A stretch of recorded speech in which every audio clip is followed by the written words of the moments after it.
About potty time, I might, but I don't say about somebody's beverage. Gracie giggled.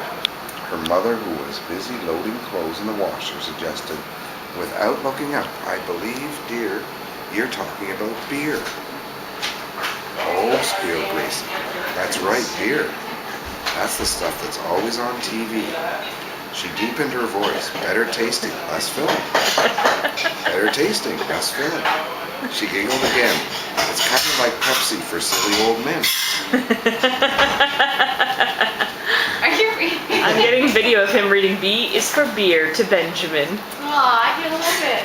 Yeah. Mrs. Perkle smiled, but it was such a weak, wimpy smile, a kitten could have knocked it halfway to Milwaukee. She paused in her work to stare out at the laundry room. As long as he's reading, that's okay. Go ahead, Yeah. continue. The clouds themselves looked like a big pile of dirty laundry. That was not unusual, because you see, the Perkle family lived in Seattle. It's a great reading voice.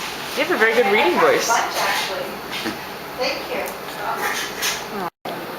Uncle Mo took a long drink, wiped foam from his tragic mustache, and said, speaking of inventions, did you know that the tin can was invented in 1811, but can openers weren't invented until 1855? In fact, during the 44 years in between, hungry citizens had to access their pork and beans with a hammer and a chisel.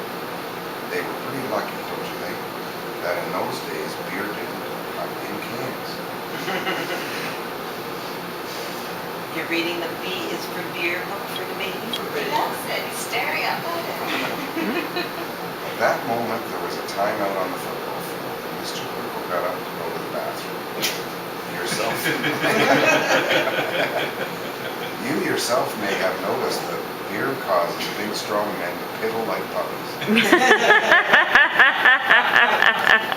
Where did you get that? That's great. Like some chapters or Have you something. heard of Julia Child, the famous cook?